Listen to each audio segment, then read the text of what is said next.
보수 성향의 헌법학자인 이석연 전 법제처장이 헌법재판관 전원 일치로 윤석열 대통령에게 파면 결정이 내려질 것이라고 전망했습니다. 이 전 처장은 어제 8일 JTBC 뉴스룸에 출연해 윤 대통령의 비상계엄 선포는 헌법 위반이 아주 명백하기 때문에 재판관들이 성향을 막론하고 헌법 위반 행위를 일치해서 지적하리라고 본다며 이같이 말했습니다.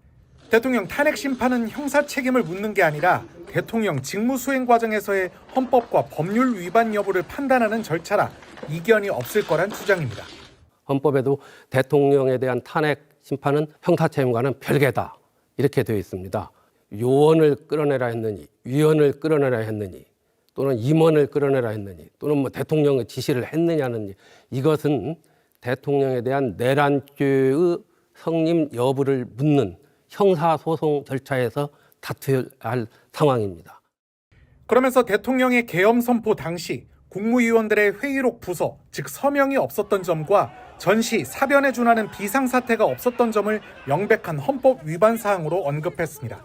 이 전 처장은 또 선고 시기와 관련해선 늦어도 3월 초순전이 될 것이라며 온 국민과 전 세계가 지켜봤는데 탄핵 음모론, 공작론 등의 주장이 들어갈 여지가 없다고 강조하기도 했습니다. 이 전 처장은 윤 대통령에게 해주고 싶은 말이 있느냐는 질문엔 대통령은 국민의 자존심이란 말을 윤 대통령이 직접 했다는데 참 의아하고 한심스럽다며 이 혼란을 만들고도 사과한 적이 없다고 비판했습니다. 이어 윤 대통령이 극렬 지지자들을 부추겨 국가를 정신적 내전 상태로 이끌어가고 있다면서 국민을 너무 얕잡아 보지 말고 지금이라도 이러한 사태를 초래한 책임을 지고 물러나달라고 요구했습니다. 비상계엄 당일 밤 11시 4분쯤 여인영 전 방첩사령관으로부터 잡아서 이송하라는 지시가 떨어졌습니다. 이재명, 한동훈, 우원식 등 모두 14명입니다.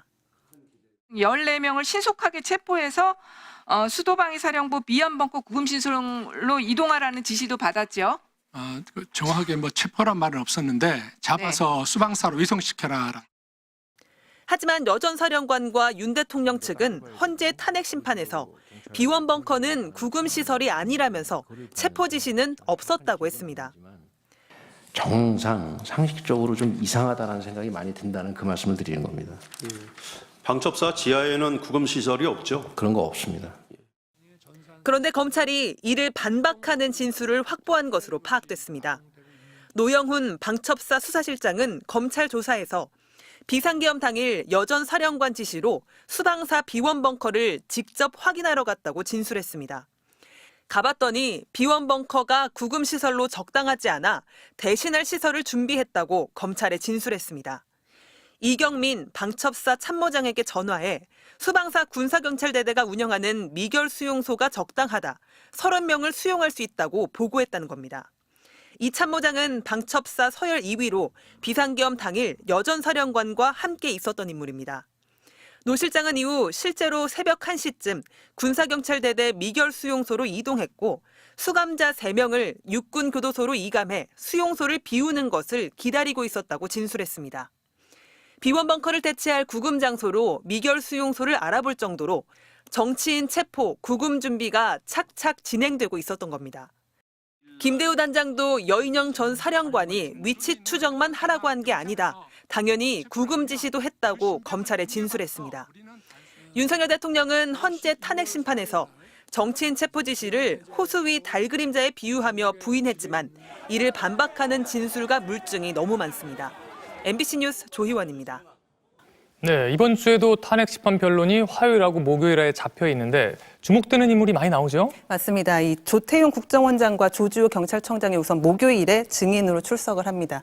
이 조 원장은 아시다시피 홍장원 전 1차장으로부터 방첩사가 이재명, 한동훈을 잡으러 다닐 거라는 이 보고를 받았다고 지목된 인물이고요. 이 조주호 경찰청장도 여인영 전 사령관으로부터 체포 명단을 직접 들은 것으로 검찰 수사에서 드러나서 이 정치인 체포에 대한 신문이 집중적으로 이뤄질 것으로 보입니다. 그리고 윤 대통령의 충암고 후배로 언론사 단전 단수 지시를 했다는 의혹을 받고 있는 이상민 전 장관이 화요일 오전에 나옵니다.